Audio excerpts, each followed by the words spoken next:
اس انگریز کے خلاف مہم چلانے کے لیے تیار کیا۔ انگریز کے خلاف جد و جہد کرتے ہوئے شیخ نے اس دنیا سے رخصت فرما گئے۔ ان کے چلے جانے کے بعد شاہ ولی اللہ محدث دہلوی رحمۃ اللہ علیہ نے شاہ صاحب نے اپنے شاگردوں اور ماننے والوں کے دل میں انگریز کی نفرت پیدا کی، خاص کر کے اپنے بیٹے شاہ عبدالعزیز محدث دہلوی رحمۃ اللہ علیہ کے دل میں یہ فکر ڈال دی، یہ ذہن نشی کر دی کہ میرے جانے کے بعد تم بھی انگریز کے خلاف لڑنا اور ہندوستانیوں کو سمجھا کر ان کے خلاف لڑتے ہوئے اس بھارت کو آزاد کرنا ہے تمہیں۔ یہاں تک کہ انگریز نے 1803 میں دہلی کی سلطنت اور کامیابی حاصل کی اور لال قلعہ میں اپنا جھنڈا لہرایا ہے۔ انگریز نے یہ اعلان کیا ہے کہ مخلوق خدا کا، ملک بادشاہ سلامت کا اور حکم کمپانی بہادر کا۔ اس وقت شاہ عبدالعزیز محدث دہلوی رحمۃ اللہ علیہ نے یہ فتویٰ دیا ہے کہ مسلمانوں کے لیے اب سے انگریز کے خلاف جہاد کرنا فرض ہے۔ اب سے انگریز کے خلاف جہاد کرنا فرض ہے۔ جہاد کر کے اس انگریز کو ہمارے دیش سے بھگانا ہے اور ہمارے دیش کو آزاد کرنا ہے۔ ادھر سرنگا پاٹنم میں جانے باز مجاہد شیر ہند ٹیپو سلطان لڑتے ہوئے اپنے جانے باز کو لے کر، اپنے سیاسی کو لے کر لڑتے رہتے ہیں۔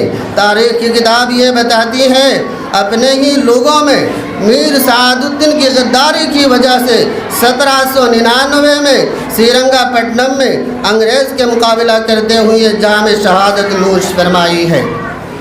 آج ٹیپو سلطان جو اپنے آپ کو اس دیش کے لیے، اس دھرتی کے لیے اپنے آپ کو مٹھا دیا، لیکن کچھ لوگوں نے ان کی زندگی کو، ان کے حالات کو داغ لگانا چاہتا ہے، حالانکہ ایسا نہیں ہے۔ وہ اپنے خود کو اس دیش کے لیے قربان کر دیا ہے۔ یہ ناانصافی ہے۔ جو اپنے دیش کے لیے قربان ہو گیا ان پر الزام لگانا یہ ناانصافی ہے۔ کچھ فرقہ پرست لوگوں نے ایسے ہی ٹیپو سلطان پر داغ لگاتے ہیں کہ وہ خلاف تھے۔ اس سے پہلے 1757 میں بنگال میں نواب سراج الدولہ انگریز کے خلاف لڑتے ہیں، لیکن اپنے ہی لوگ میر جعفر کی غداری کی وجہ سے بنگال کی سرزمین میں نواب سراج الدولہ جام شہادت نوش فرمائے۔ پھر 1818 میں سید احمد شہید علیہ الرحمہ، شاہ اسماعیل شہید علیہ الرحمہ مسلمان اور ہندو سب کے پاس بستی بستی جا کر انگریز کے خلاف لوگوں کو تیار کیا اور بڑی فوج لے کر بالاکوٹ کے میدان میں 1831 میں انگریز سے مقابلہ ہوئی ہے۔ Now, I would like to call Sabir sir for speech on contribution of Muslim to Independence Day movement.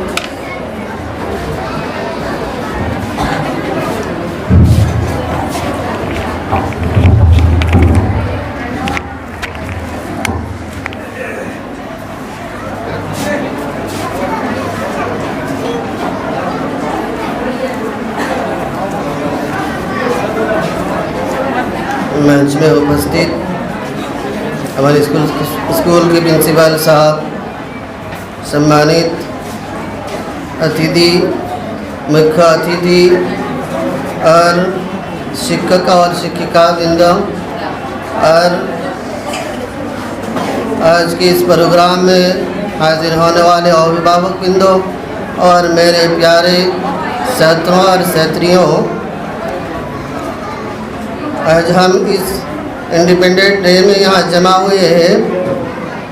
तो सबसे पहले ये इंडिपेंडेंट डे हम किस लिए मनाते हैं, किस कारण है, वजह क्या है, हम सबको ये मालूम है, लेकिन हमारे अक्सर बच्चे को ये पता नहीं चलता है कि ये इंडिपेंडेंट डे क्या है। इसलिए हमें चाहिए कि हमें उनको मालूमात दें, उनको बताएं कि हमारे आबा व अजदाद ने कैसे कुर्बानियाँ दी हैं। इस हिंदुस्तान पहले ग़ुलाम थे, आज़ाद नहीं थे, बल्कि इस हिंदुस्तान पराधीन थे, अंग्रेज़ शासन की थी। انگریز نے یہاں آ کر قبضہ جمایا اور ہندوستان کو پرادن بنایا. انہوں نے حکومت چلائی ہے اور بربریت کی ہے. ان کو آزاد کرنے کے لیے ہندو اور مسلم ہر دھرم کے لوگوں نے ایک ساتھ مل کر اس ہندوستان کو آزاد کیا. جیسے کہ ہم جانتے ہیں مہاتما گاندھی جی اور مولانا محمد علی جوہر نے ایک ساتھ مل کر جہاد کیا ہے, آندولن کیے اور آندولن کر کے اس انگریز کو اس دیش سے بچایا ہے. آج کے دور میں ہندو اور مسلمانوں کے درمیان دھرم کے درمیان کچھ فرقہ پرست لوگوں نے تفریق ڈالنا چاہتے ہیں, فرقہ پرستی کرنا چاہتے ہیں, لیکن ہمارے آبا و اجداد بزرگوں نے جیسے مل کر محبت اور شفقت سے جیسے مل کر قربانی دی ہے وہ ہمارے لیے بہت اہم نصیحتیں ہیں. جیسا کہ ہم نے سنا ہے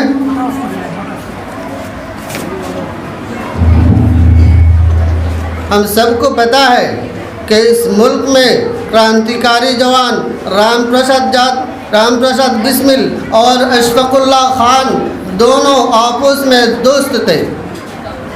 ایک دن ایک مندر میں ایک جہادی آئے ہیں اور رام پرساد کو گولی مارنے کو چاہا, لیکن اشفاق اللہ خان سے کہا کہ ریولور ہٹاؤ ورنہ میں تمہیں گولی کر دوں گا.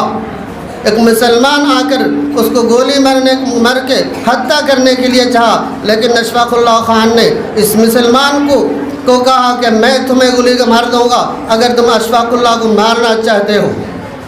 ہم ہندو اور مسلمان بھائی ہیں, آپس میں محبت سے رہتے ہیں. اور ایک دن اشفاق اللہ خان صاحب کسی وجہ سے بے ہوش ہو گیا تھا, تو اس کے منہ میں یہ آواز نکل رہے ہیں کہ رام رام رام, یہ آواز نکل رہے ہیں. ہمارے کچھ مسلمان نے ان کو کافر کہہ دیا کہ اشفاق اللہ خان نے ہندوؤں کی بھگوان رام کا نام لیتا ہے, حالانکہ ایسا نہیں ہے. وہ اپنے دوست کی نام رام ہے, وہ رام نام لے رہے ہیں. ایسے محبت سے جیے. تو اس مجلس میں یہاں بیٹھے ایک ساتھی نے, اس کو پتا تھا کہ ان کے دوست سے زیادہ محبت تھا رام پرساد سے, تو اس کو لائے ہیں, اس کے سامنے لائے ہیں. وہ لانے کے بعد آہستہ آہستہ وہ ٹھیک ہو گیا. ایسے محبت کی درمیان ہمارے ہندو اور مسلمانوں نے اس ملک کو آزاد کیا ہے. لیکن ہمیں یہاں آدیش ہے کہ آج مسلمانوں کی کردار کے بارے میں بتانا ہے, اس لیے ہم آپ کو مختصر سی بالکل سنکشت سی باتوں میں آپ کی مسلمانوں کی کردار آپ کے سامنے رکھوں گا. ہندوستان میں جب انگریز آئے ہیں, برطانیہ آئے ہیں, وہ 1857 میں ان کی کھلی عام مقابلہ کر دی گئی, ان کے خلاف آواز اٹھائی ہے. لیکن برس پہلے مسلمانوں کے علماء کرام اور سامراج کے خلاف محض آرائی میں مصروف تھے, جبکہ اس ملک میں بسنے والے لوگوں کو یہ احساس بھی ہی نہیں تھا کہ انگریز کس نیت سے, کس ارادے سے ہمارے ملک پر آئے ہیں, کس وجہ سے آئے ہیں, ان کے آنے کا کارن کیا ہے, اس کو کوئی پتہ ہی نہیں ہے کسی ہندوستانی کی, کسی مسلمانوں کو. اس وقت ہمارے ملک کے بڑے علماء کو یہ ادراک ہوا, یہ محسوس ہوا کہ وہ انگریز آئے ہیں ہمارے اس ملک کو شوشن کرنے کے لیے, قبضہ جمانے کے لیے. تاریخ یہ بتاتی ہے کہ 1998 میں انگریز ہمارے ملک میں آنا جانا شروع ہوا, اور 1501 میں انگریز کے منظم طور پر ایسٹ انڈیا کمپنی کو قائم کرنے کی نیت سے تاجر کی بیس میں بنگال کے سرزمین میں قدم رکھتا ہے. بظاہر انہوں نے آپ کو تاجر کے روپ سے دکھایا, لیکن اس کی مقصد, اس کی نیت تجارت کرنا نہیں تھا, بلکہ اس ملک پر قبضہ جمانا تھا. 1708 میں شہنشاہ اورنگزیب عالم رحمۃ اللہ علیہ اس دنیا سے رخصت फरमाने के बाद मुगलिया हुकूमत की कमज़ोरी आ गई। उस वक्त अंग्रेज़ ने मौका पाकर अंग्रेज़ ने हुकूमती कामकाज में दखल अंदाज़ी शुरू किया और पाव जमाना शुरू किया और अपने इदारों और इरादों और नियतों का इजहार करना शुरू किया। लेकिन उस वक्त भी मुल्क में बसने वाले तबकात ने, मुल्क में बसने वाले लोगों ने ये एहसास भी नहीं हुआ कि अंग्रेज़ क्या करने जा रहा है, ये समझने नहीं जा रहा है बल्कि ये समझ रहे हैं कि ये ताजिरों की टीम जब बरतानिया से आए हैं। अब सभी को मालूम होना चाहिए कि अंग्रेज़ की इरादों को सबसे पहले समझने वाला शख्सियत, सबसे पहले समझने वाला व्यक्तित्व और उनके इरादे, उनके नीयत महसूस करने वाला व्यक्तित्व मुहद्दिस मुजद्दिद अल-फ़सानी हज़रत शेख अहमद सरहंदी नव्वर अल्लाहु मरकदहू थे। उन्होंने सबसे पहले लोगों को समझाया कि इनके साथ उठना बैठना, उनके साथ मुआमला करना छोड़ दो। लेकिन किसी लोगों ने उनकी बात नहीं सुनी, फिर भी उसने पीछा नहीं छोड़ी। अपने दोस्तों अहबाब को, तलामिज़ा को समझाया और कहा कि तुम उनके मुखालिफत के लिए तैयार हो जाओ, क्योंकि अंग्रेज़ को हमारे देश से भगाना है। अगरचे वो कारोबार के लिए आ रहे हैं, लेकिन उनका मकसद हमारे मुल्क में कब्ज़ा जमाना है। इसलिए उन्होंने कहा है कि दूरी बनाओ और मामलात को ख़त्म करो। उन्होंने उनके मुल्क भेजने की उनको अंग्रेज़ को अपने मुल्क भेजने की आज ही से कोशिश शुरू कर दो, वरना एक दिन ऐसा आएगा कि तुम्हारा हाथ से ये मुल्क निकल जाएंगे। उसके बाद शेख ने अपने मानने वालों और दोस्तों, अपने शागिर्दों को इस अंग्रेज़ के ख़िलाफ़ मुहिम चलाने के लिए तैयार किया। अंग्रेज़ के ख़िलाफ़ जिद्दोजहद करते हुए शेख ने उस दुनिया से रख़्सत फरमा गए।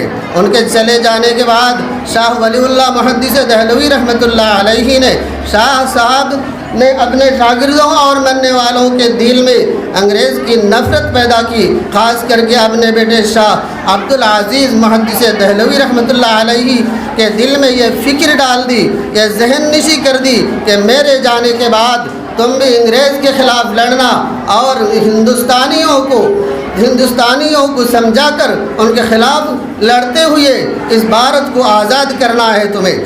यहाँ तक कि अंग्रेज़ ने 1803 में दिल्ली की सुल्तनत और कामयाबी हासिल की और लाल किला में अपना झंडा लहराया है। अंग्रेज़ ने यह ऐलान किया है कि मखलूक खुदा का, मुल्क बदशाह सलामत का और हुक्म कुंबानी बहादुर का। उस वक्त शाह अब्दुल अज़ीज़ मुहद्दिस दहलवी रहमतुल्लाह अलैहि ने यह फतवा दिया है कि मुसलमानों के लिए अब से अंग्रेज़ के ख़िलाफ़ जिहाद करना फ़र्ज़ है। अब से अंग्रेज़ के ख़िलाफ़ जिहाद करना फ़र्ज़ है। जिहाद करके इस अंग्रेज़ को हमारे देश से भगाना है और हमारे देश को आज़ाद करना है। इधर सिरंगापट्टनम में जानेबाज मुजाहिद शेर हिंद टीपू सुल्तान लड़ते हुए अपने जानेबाज को लेकर, अपने सियासी को लेकर लड़ते रहते हैं। तारीख़ की किताब ये बताती है अपने ही लोगों में मीर सादुद्दीन की गद्दारी की वजह से 1799 में श्रीरंगापट्टनम में अंग्रेज़ के मुकाबला करते हुए जाम शहादत नोश फरमाई है। आज टीपू सुल्तान जो अपने आप को इस देश के लिए, इस धरती के लिए अपने आप को मिटा दिया, लेकिन कुछ लोगों ने उनकी ज़िंदगी को, उनके हालात को दाग लगाना चाहता है। हालांकि ऐसा नहीं है, वो अपने खुद को इस देश के लिए कुर्बान कर दिया है। ये नाइंसाफ़ी है। जो अपने देश के लिए कुर्बान हो गया उन पर इल्ज़ाम लगाना ये नाइंसाफ़ी है। कुछ फ़िरका परस्त लोगों ने ऐसे ही टीपू सुल्तान पर दाग लगाते हैं कि वो खिलाफ थे। उससे पहले 1757 में बंगाल में नवाब सिराजुद्दौला अंग्रेज़ के ख़िलाफ़ लड़ते हैं, लेकिन अपने ही लोग मीर जाफ़र की गद्दारी की वजह से बंगाल की सरज़मीन में नवाब सिराजुद्दौला जाम शहादत नोश फरमाए। फिर 1818 में सैयद अहमद शहीद अलैहिर्रहमा, शाह इस्माइल शहीद अलैहिर्रहमा मुसलमान और हिंदू सब के पास बस्ती बस्ती जाकर अंग्रेज़ के ख़िलाफ़ लोगों को तैयार किया और बड़ी फ़ौज लेकर बालाकोट के मैदान में 1831 में अंग्रेज़ से मुकाबला हुई है और कम बेश 2 लाख से ज़्यादा हिंदुस्तानी शहीद हुए हैं। अल्लाह ताला ने हमारे बुज़ुर्गों को ऐसे ताकत दी है, ऐसे रूहानियत दी है, ऐसे क़ुव्वत दी है। हज़रत इस्माइल शहीद रहमतुल्लाह अलैहि लड़ते रहते हैं। इस लड़ते वक्त एक जिहादी से, एक अंग्रेज़ से लड़ रहे हैं तो उसके पीछे से एक आवाज़ आई कि वह हज़रत मोहम्मद मुस्तफ़ा सल्लल्लाहु अलैहि वसल्लम के ख़िलाफ़ बोल रहे हैं, उनको गालियाँ दे रहे हैं। तो हज़रत इस्माइल शहीद ने कसम खाई थी कि जब उस वक्त तक मैं मरूंगा नहीं, जब तक तुझे मारूंगा नहीं, जब तक तुझे कत्ल नहीं करूंगा मैं मरूंगा नहीं, ये कसम खाई थी। तो उसको छोड़कर जिसके साथ मुकाबला कर रहे हैं, उसको छोड़कर वह जो शख्स ने, जो अंग्रेज़ ने बोला मोहम्मद को सल्लल्लाहु अलैहि वसल्लम को गाली दी, उनके साथ मुकाबला करने के लिए इधर फिर गए। तो पीछे वाले जिसके साथ मुकाबला कर रहे थे उसको मौका मिला और उनके तलवार से उनके सर को तन से जुदा कर दिया हज़रत इस्माइल शहीद रहमतुल्लाह अलैहि को। लेकिन अल्लाह ताला का मंशा है कि उसने अल्लाह की कसम खाई थी, अपने सर से तन जुदा होते ही ऐसे बिना सर हाथ में तलवार लेते हुए उस अंग्रेज़ को कत्ल किया और जब तक उसका जान जिस्म से फरार नहीं हुआ, जान नहीं गया, तब तक इस धरती में खड़ा रहे। और जब वह मर गए तो वह भी बढ़ गए और शहीद हो गए। फिर आखिर 1917 में शेखुल हिंद और मदनी रहमतुल्लाह अलैहि को अंग्रेज़ के ख़िलाफ़ लड़ने की वजह से माल्टा के जेल में कैद कर दिया गया। अंग्रेज़ों ने उनको माल्टा की जेल में कैद कर दिया और उस माल्टा की जेल में हज़रत शेखुल हिंद महमूदुल हसन देवबंदी रहमतुल्लाह अलैहि को आग के चिंगारी पर लिटाते थे और कहते थे कि ऐ महमूद, तुम ये बोल दो तुम अंग्रेज़ों के साथ है, तुम्हारा फतवा वापस कर लो, हम तुमको छोड़ देंगे। लेकिन हज़रत महमूदुल हसन देवबंदी रहमतुल्लाह अलैहि ने ये कहते थे कि मैं मेरे देश के साथ हो, चाहे मेरी जान ले लो, मैं ये कभी नहीं कहूँगा, मैं कभी मेरी देश के गद्दारी नहीं करूँगा। आज हम पर, मुसलमानों पर कुछ देश के ख़िलाफ़ लोगों ने, कुछ फ़िरका परस्तों ने ऐसा ही इल्ज़ाम लगाए हैं, लेकिन हमारे बुज़ुर्ग इस देश के लिए कुर्बान हुए हैं। हज़रत महमूदुल हसन देवबंदी रहमतुल्लाह अलैहि की जब वफ़ात हुई अपने घर में, तो वह अपने छत की तरफ देखते हैं और रोते रहते हैं। तो किसी ने पूछा कि क्यों रो रहे हैं आप? तो हज़रत महमूदुल हसन देवबंदी रहमतुल्लाह अलैहि ने बड़ी इत्मीनान से यूँ जवाब दिया, ऐ मेरे भाइयों, मैं ये चाहता था कि मेरे सीने पे अंग्रेज़ियों ने गोली छोड़े और मैं वहाँ शहीद हूँ। कल क़यामत के दिन मैं अल्लाह ताला से ये कहूँगा कि मैंने आपके लिए मेरे जान को, अपनी जान को शहीद कर दिया, लेकिन अंग्रेज़ों ने मुझे शहीद नहीं किया, मुझे छोड़ दिया। बिल आखिर 1920 में 1920 में माल्टा जेल से 3 साल के बाद उन्हों को मुंबई में छोड़ दिया। उसके बाद हज़रत मौलाना महमूदुल हसन देवबंदी चले जाने के बाद उनके शागिर्द हज़रत मौलाना हुसैन अहमद मदनी अलैहिर्रहमा ने अंग्रेज़ के ख़िलाफ़ लड़ना शुरू किया और महात्मा गांधी जी के साथ इकट्ठे हुए, एक होके लड़े। आखिरकार हज़रत हुसैन अहमद मदनी रहमतुल्लाह अलैहि को 1939 में कराची के कोर्ट में पेश किया गया है। तो पेश करने के बाद कोर्ट में हजरत अंग्रेज़ ने हुसैन अहमद मदनी अलैहिर्रहमा को पूछा कि ए हुसैन तुम्हारा फतवा क्या है, अभी भी फतवा नहीं बदली। तो हजरत हुसैन अहमद मदनी अलैहिर्रहमा ने कहा है कि हमारा फतवा ये है कि इस अंग्रेज़ को, इस बरतानिया को हमारे देश से भगाना है। मुसलमानों के लिए ये फ़र्ज़ है कि इस देश को आज़ाद करे। अब हिंदुस्तान ग़ुलाम बन चुके हैं, हम ग़ुलामी में नहीं रहते हैं। तो उनको कहा, तो उनके साथियों ने, मुसलमान साथियों ने हज़रत हुसैन अहमद मदनी अलैहिर्रहमा को कहा कि हज़रत अपने अल्फाज की थोड़ी, अपने भाषाओं में थोड़ी नरमी की बर्ताव करे।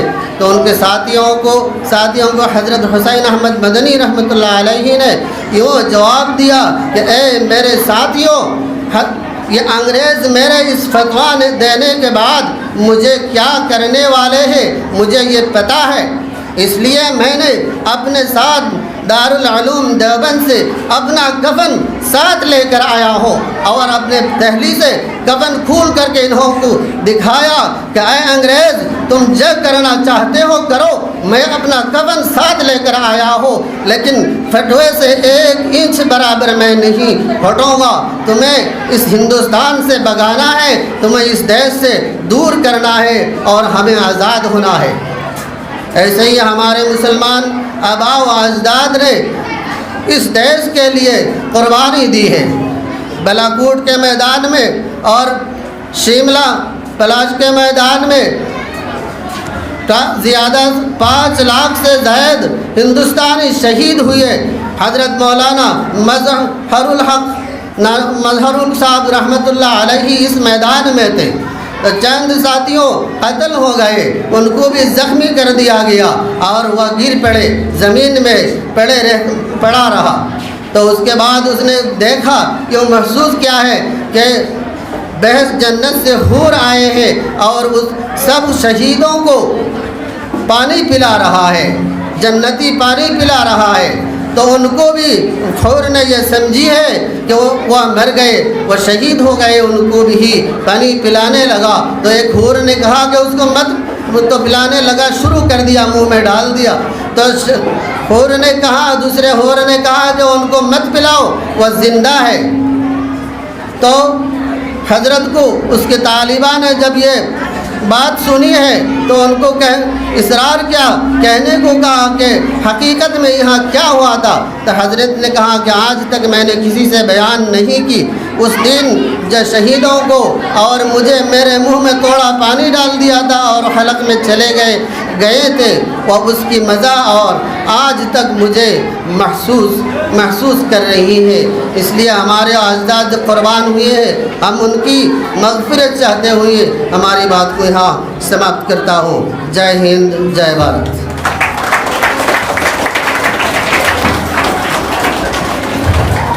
Thank you, sir, for your precious words.